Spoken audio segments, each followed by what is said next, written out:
Aliás, eu penso que um dia será um caso de estudo, porque, enfim, não quero agora... Está lá um homem, dizem. Está lá um homem que não serve para nada, que deixa as mulheres repelarem os cabelos, e mais, eu pergunto-me, não o conheço bem, mas porquê a perspectiva daquele homem que está ali e que não comanda? Intelectualmente, ele não tem peso. Porque é que, perante 4 mulheres tão distintas, tão diferentes, há um homem que não é capaz de cortar a palavra, de fazer uma introdução, de dirigir, não, deixa 4 mulheres engalfinharem-se. Eu acho que isto é, de facto, alguma coisa que está.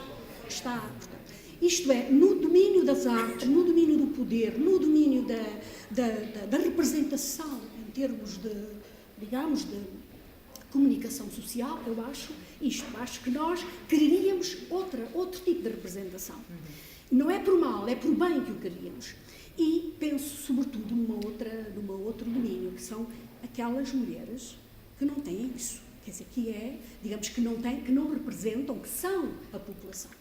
E aí eu acho que, de facto, existe uma alteração absurda, enorme, imensa, entre aquilo que foi as pessoas da geração do meu avô, que se recusavam a enxutar uma galinha, porque a galinha era do domínio da mulher, que não comiam um ovo, porque o ovo era para as mulheres quando tinham uma criança.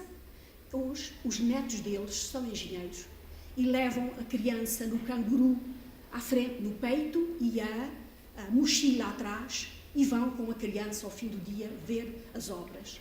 Isto significa que houve uma mudança extraordinária, que os homens mudaram extraordinariamente. Agora, há um plano que, de facto, continua a ser muito difícil de dirimir, que é a questão da intimidade.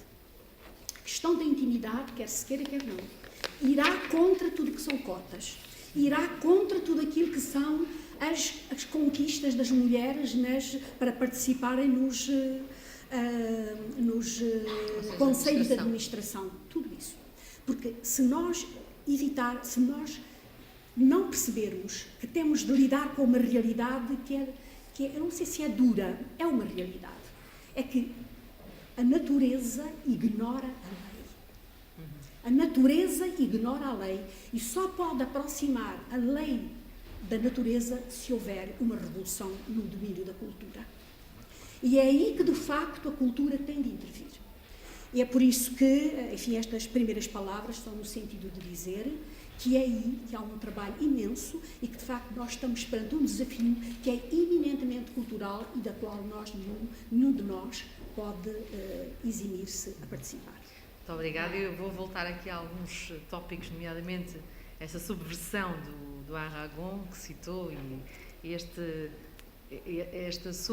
acho que há aqui uma mensagem subliminar acerca de algum medo da feminização. Já lá vamos. Edith Estrela, muito boa tarde e obrigada por estar connosco também. E há pouco, não que seja tópico de conversa, mas como veio, permita uma expressão, como veio à baila a questão do bullying do qual foi vítima.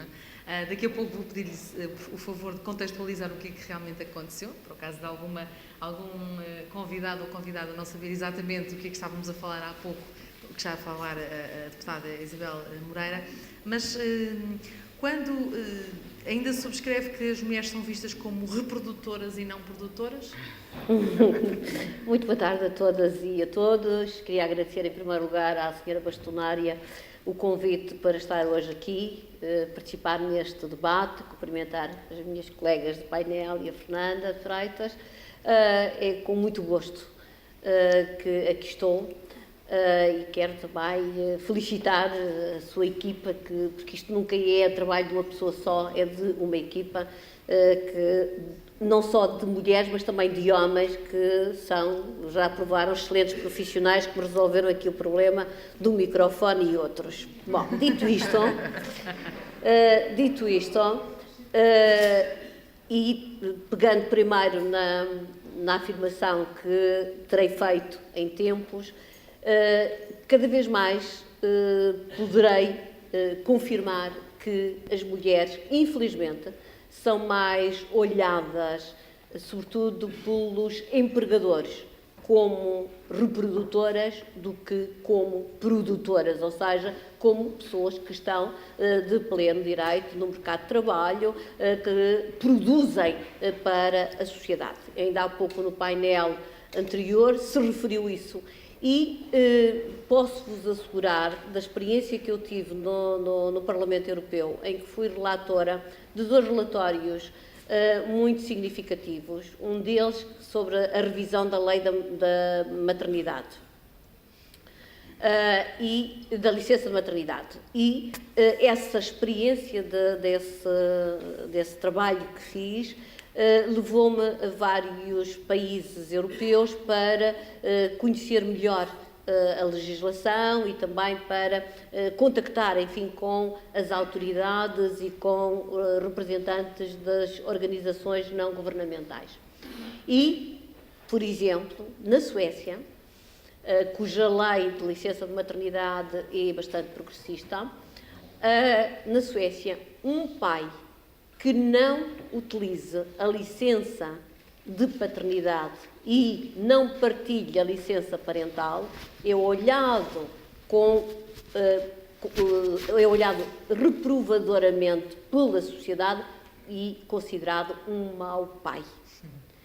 Nos países do Sul, Portugal, por exemplo, um homem, um pai, que utiliza a licença de paternidade ainda é mais ou menos tolerado. Mas partilhar com a mulher a licença parental é considerado um mau trabalhador. E é por isso que esse estigma, esse anátema, se transporta para a mulher e que a prejudica no mercado de trabalho, porque os empregadores, desde logo na primeira abordagem que é feita, na primeira entrevista, são jovens, perguntam-lhes, é casada, vai casar, pensa ter filhos? E se, ingenuamente, a jovem diz, sim, vou casar, e diz, sim, quero ter filhos, e é evidente que já não entrará, já não será ela que vai ocupar aquele lugar. Depois, também, em relação à remuneração, também já se falou muito, a discrepância, as disparidades salariais são enormes e, infelizmente, não têm diminuído. Eu fui relatora também de um relatório no Parlamento Europeu, não tão importante como os outros como o outro que referi e outro de que vou falar, mas também sobre a avaliação dos progressos verificados a nível europeu no que diz respeito às diferenças às desigualdades entre homens e mulheres. E no que diz respeito à disparidade salarial, à diferença salarial, chegou a ser, portanto, em 2000, acho que foi em 2006 que eu fiz esse relatório, nessa altura a média europeia era 4 pontos mais baixa do que é agora. Portanto, significa que, com a crise, também houve um aumento das diferenças salariais. E reparem que, tendo apenas em conta o salário bruto para trabalho igual ou de igual valor, também aí mereceria alguma reflexão como é que se faz a avaliação do trabalho de igual valor, o que acontece é que as pessoas não têm em conta, quando se faz essa avaliação, não têm em conta determinados suplementos que nós sabemos que existem e que são dados aos cargos dirigentes e, sobretudo, aos homens, que é o automóvel, a gasolina, que é o cartão de crédito, etc. Portanto, mesmo o tipo de automóvel. Sim, o tipo de automóvel. Portanto, todos esses complementos... conduzir, não é? Todos esses complementos... A mulher nunca recebe um desportivo. Claro, não sabe conduzir um desportivo. Não, precisa de um carro até para porque os as bebés. mulheres querem um carro que seja prático, fácil de estacionar, porque depois vão utilizá-lo para ir buscar as crianças à escola ou à creche, etc., ou às compras, e eles querem exibir-se. Não é por acaso, desculpem os homens presentes, mas não é por acaso que, por exemplo, os estudos revelam que os homens com filhos progridem mais facilmente na carreira do que aqueles que não têm filhos. E porquê? Porque eles preferem dedicar-se à profissão, para não terem de ir para casa, nem estar em casa a partilhar as responsabilidades familiares. E os que não têm filhos vão aproveitar a vida e, portanto, não se dedicam tanto à profissão. No caso das mulheres é ao contrário, portanto, são penalizadas porque, e regra geral, é quando regressam da primeira licença de maternidade que são mais discriminadas.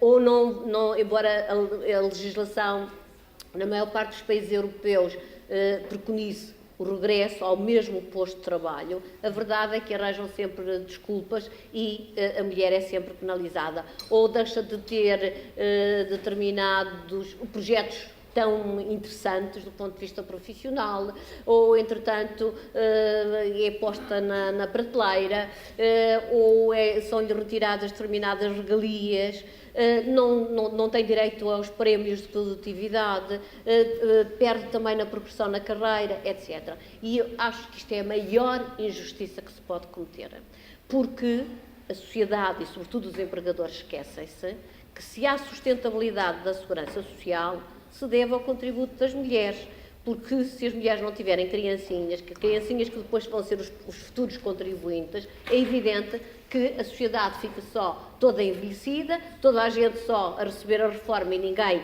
a pagar os impostos e, portanto, lá se vai o equilíbrio das contas do Estado.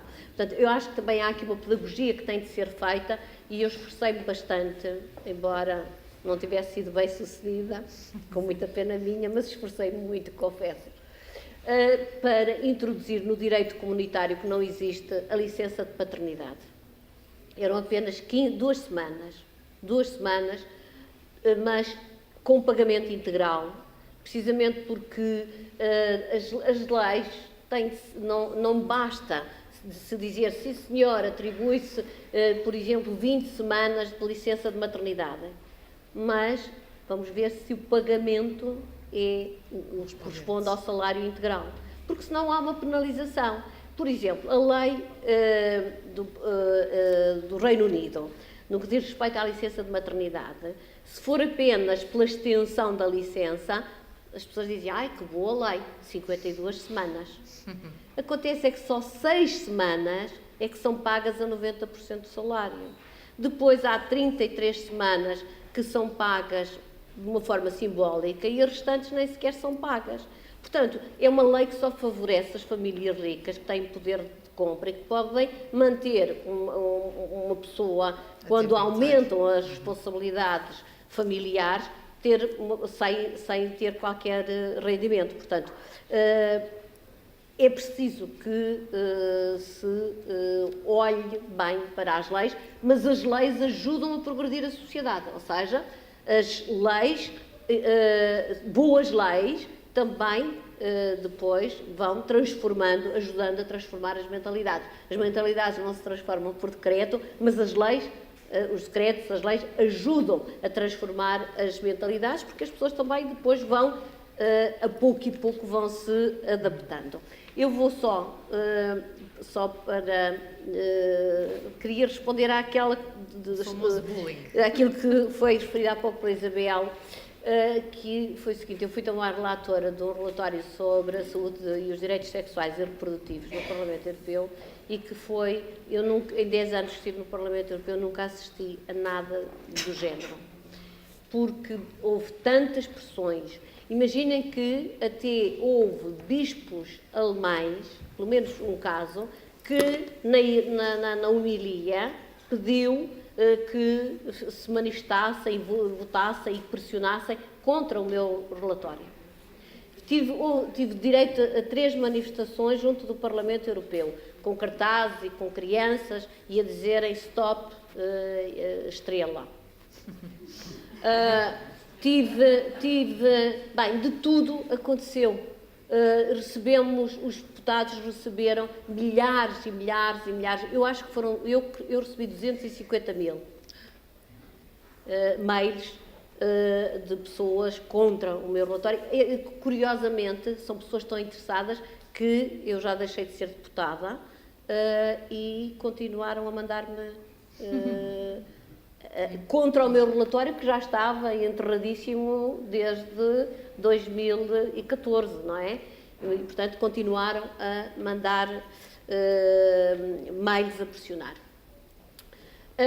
E, curiosamente, inexplicavelmente, na tradução, quando foi no momento do voto, com tudo isto, que foi uma coisa nunca vista, como já referi, e antes do voto, como eu já tinha sido vítima numa outra tentativa de se votar esse relatório e tinham conseguido adiar a votação, eu resolvi fazer um apelo a que votassem contra uma moção alternativa que tinha sido apresentada, em que dizia apenas que não era competência do Parlamento Europeu e, portanto, o Parlamento não se deveria pronunciar sobre esse assunto, e pedi que votassem contra essa moção para que pudesse ser votado o meu relatório, porque se essa moção fosse aprovada, já nem sequer se votava o relatório. Bom, essa moção alternativa foi aprovada com 7 votos de diferença. 7 em 751 deputados foi aprovada com 7 votos de diferença. E a tradução simultânea feita pela cabine francesa e pela cabine alemã deturparam aquilo que eu disse. Eu disse, faço um apelo aos colegas que rejeitem a moção alternativa, para que o meu relatório possa ser votado. E, na cabine inglesa, traduziram por reject.